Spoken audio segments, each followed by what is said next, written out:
Hi everyone, मेरा नाम संकेत देशपांडे है। द मैजिक ऑफ केमिस्ट्री में आप सभी का स्वागत है। तो पिछले वीडियो में हमने देखा था 1-2 एडिशन और 1-4 एडिशन में डिफरेंस क्या है, कौन सी कंडीशन में हमको 1-2 एडिशन मिलता है, कौन सी कंडीशन में हमको 1-4 एडिशन मिलता है, कौन से न्यूक्लियोफाइल हमको 1-2 एडिशन देते हैं, कौन से न्यूक्लियोफाइल हमको 1-4 एडिशन यानी माइकल एडिशन रिएक्शन देते हैं। तो आज के इस वीडियो में हम कुछ एग्जाम्पल्स देखेंगे। तो थियरी हमने सीख ली कि इसका रीज़न क्या है। अब एक्चुअल में इसका एप्लीकेशन हम कौन कौन से रिएक्शंस में कर सकते हैं वो हम देखते हैं इस वीडियो में। ठीक है, तो चलिए शुरू करते हैं।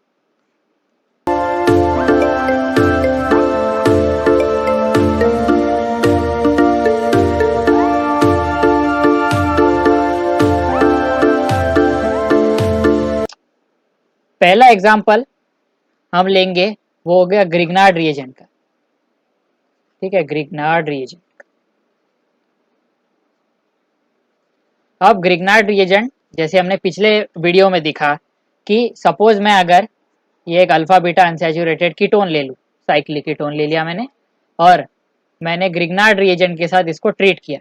अब आपको पता है कि हमने जैसे लास्ट वीडियो में भी देखा कि ग्रिग्नार्ड रिएजेंट जो अल्काइल कार्बन न्यूक्लियोफाइल देता है वो होता है हार्ड न्यूक्लियोफाइल, इसीलिए हमको 1-2 एडिशन देता है।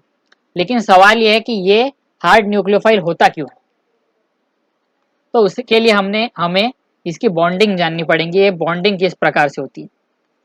RMGBr लीजिए मैंने बना दिया। अब RMG जो है बॉन्ड है वो हाईली पोलर होता है। ठीक है, R जो है हम आपको पता है ये P ब्लॉक एलिमेंट है, मैग्नीशियम जो होता है वो S ब्लॉक एलिमेंट है, इसीलिए इन दोनों के बीच जो है इलेक्ट्रोनेगेटिविटी डिफरेंस वो बहुत ज़्यादा होता है। इलेक्ट्रोनेगेटिविटी डिफरेंस इन दोनों में बहुत ज़्यादा होने की वजह से इनका जो बॉन्ड का कैरेक्टर होता है वो आयनिक कैरेक्टर होता है। इसी वजह से जो R माइनस हमको मिलता है, ठीक है, R माइनस हमको मिलता है वो कैसा नेचर होता है, उसका हार्ड नेचर होता है। इसीलिए हार्ड नेचर होने की वजह से जो ग्रिग्नार्ड रिएजेंट जो कार्बन न्यूक्लियोफाइल जनरेट करता है वो हमको 1-2 एडिशन देता है, यानी अल्कोहल देगा हमको। इसका जो प्रोडक्ट अगर हम बनाएं तो इसका प्रोडक्ट मैं बना देता हूँ। ये R माइनस जो है ये कार्बोनिल कार्बन पर अटैक करेगा और जो प्रोडक्ट हमको मिलेगा वो होगा एक अल्कोहल, और ये कार्बन कार्बन डबल बॉन्ड जो है वो इंटैक्ट रहेगा। अगर मैं मान लूँ कि चलो ठीक है ये RMG Br जो है वो 1-2 एडिशन देता है, लेकिन अगर मुझे एक अल्काइल ग्रुप है वो 1-4 एडिशन मतलब इसी पोजीशन पे मुझे इंट्रोड्यूस करना है, तो मैं क्या करूँगा। उस कंडीशन में मैं ग्रिग्नार्ड रिएजेंट यूज कर सकता हूँ। जी हाँ, मैं ग्रिग्नार्ड रिएजेंट यूज कर सकता हूँ, लेकिन एक कंडीशन के साथ। वही मैंने सबस्ट्रेट लिया, मैंने ग्रिग्नार्ड रिएजेंट तो ले लिया लेकिन साथ में कॉपर मेटल लिया। अब Grignard reagent in presence of copper जो है वो कुछ इस तरह का हमको इंटरमीडिएट मिलेगा। अब आपको पता है आर अल्काइल जो ग्रुप है वो पी ब्लॉक एलिमेंट है कार्बन, कॉपर जो है वो डी ब्लॉक एलिमेंट है। अब इन दोनों के बीच में आपको पता है इलेक्ट्रोनेगेटिविटी डिफरेंस जो है, इलेक्ट्रोनेगेटिविटी डिफरेंस कम होता है, इसीलिए इन दोनों की जो बॉन्डिंग है उसका नेचर कोवैलेंट होता है। ठीक है, इनका जो बॉन्ड का नेचर जो है वो कोवैलेंट होता है। कोवैलेंट नेचर होने की वजह से ये जो R माइनस न्यूक्लियोफाइल हमको मिलता है ये सॉफ्ट नेचर का। ठीक है, अब आप समझे, मैंने वही ग्रिग्नार्ड रिएजेंट लिया लेकिन सिर्फ मैंने कॉपर ऐड करने की वजह से उसका बॉन्डिंग का नेचर चेंज हुआ और उसकी वजह से जो मेरा हार्ड न्यूक्लियोफाइल था वो सॉफ्ट न्यूक्लियोफाइल हो गया। अब आपको पता है अगर ये मेरा R माइनस सॉफ्ट न्यूक्लियोफाइल है तो क्या होगा, 1-4 एडिशन। तो ये माइकल एडिशन रिएक्शन हमको देता है और कुछ इस तरह का हमको प्रोडक्ट मिलता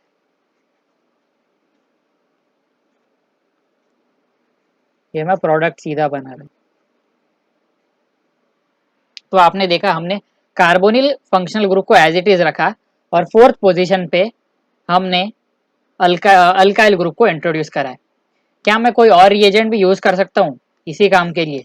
जी बिल्कुल, एक बहुत ही फेमस रिएजेंट है जो 1,4 एडिशन के लिए अल्काइल ग्रुप आपको अगर फोर्थ पोजीशन पे इंट्रोड्यूस कराना है तो उसका नाम है गिलमैन्स रिएजेंट। गिलमैन्स रिएजेंट क्या होता है?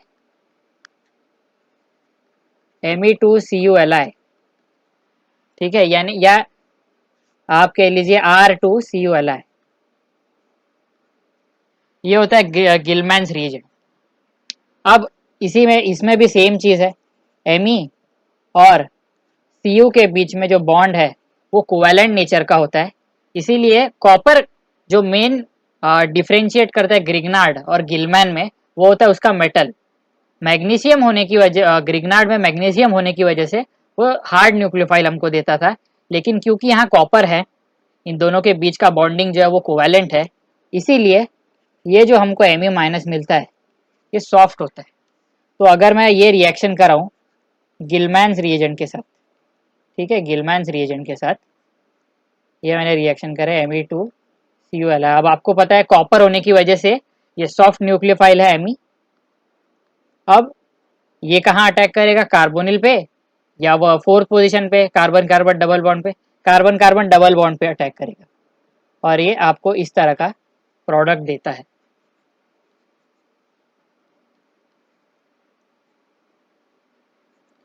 अब अगर मैं यहाँ पे एक प्रोटॉन सोर्स दे दूं तो ये इस तरह से हमको फाइनल प्रोडक्ट मिलता है।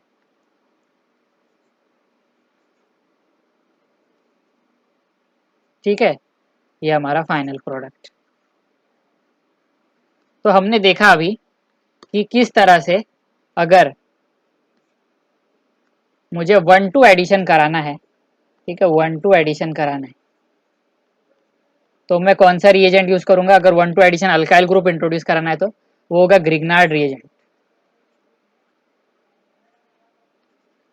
ठीक है, ग्रिग्नार्ड रिएजेंट। अगर मुझे 1,4 एडिशन कराना है तो मैं कौन सा रिएजेंट यूज करूंगा? Grignard reagent plus copper metal, या फिर दूसरा कौन सा यूज कर सकता हूं मैं? गिलमैन्स रिएजेंट, ठीक है, गिलमैन रिएजेंट। तो ये थी कहानी ग्रिग्नार्ड रिएजेंट की, कार्बन न्यूक्लियोफाइल की। अगर मुझे अल्काइल ग्रुप 1,2 एडिशन कराना है या अल्काइल ग्रुप का 1,4 एडिशन कराना है, उस हिसाब से मैं रिएजेंट चूज कर सकता हूँ। अगर माइकल एडिशन रिएक्शन का मैं और एक एग्जांपल लूँ रिडक्शन के केस में, तो मैं क्या कौन सा रिएजेंट मैं आपको बता सकता हूँ? ये लीजिए, ले लिया मैंने alpha beta unsaturated carbonyl group. अब आपको एक रेड्यूसिंग एजेंट पता होगा, sodium borohydrate NaBH4 in presence of MeOH, alcohol मैंने दे दिया। तो जो प्रोडक्ट मुझको मिलता है वो ऑब्जर्व किया मैंने कि ये प्रोडक्ट हमें मिला। अगर मैं एक साइक्लिक कीटोन ले लूँ अल्फा बीटा अनसैचुरेटेड, ठीक है, और यही मैंने सोडियम बोरोहाइड्रेट यूज किया अल्कोहल में, तो प्रोडक्ट मुझे जो मिला वो था ये। अब आप क्या ऑब्जर्व करते हैं कि यहाँ पे कार्बोनिल ग्रुप है वो तो रेड्यूस हुआ ही हुआ, साथ ही साथ कार्बन कार्बन डबल बॉन्ड भी रेड्यूस। अगर मैं लिथियम एल्यूमिनियम हाइड्राइड लेता तो ऐसा नहीं कर पाता, लेकिन सोडियम बोरोहाइड्रेट की वजह से ऐसा क्या हो गया कि carbon carbon carbon carbonyl group तो रेड्यूस हुआ ही, साथ ही साथ कार्बन कार्बन डबल बॉन्ड भी रेड्यूस हुआ। इसके पीछे इनकी बॉन्डिंग हमें समझनी पड़ेगी, जैसे हमने गिलमैन और ग्रिग्नार्ड रीजन में किया था। तो लिथियम एल्यूमिनियम हाइड्राइड में जो है वो एल्यूमिनियम और हाइड्रोजन के बीच में बॉन्ड होता है, और सोडियम बोरोहाइड्राइड में बोरॉन और हाइड्रोजन के बीच में बॉन्ड होता है। तो आपको पता है बोरॉन एल्यूमिनियम और हाइड्रोजन के बीच में जो बॉन्ड होता है, ठीक है, जो इनका इलेक्ट्रोनेगेटिविटी डिफरेंस बहुत है, इसलिए ये जो है ये स्लाइटली आयोनिक नेचर होता है, स्लाइटली आयोनिक नेचर होता है। और बोरॉन के केस में कोवैलेंट नेचर होता है।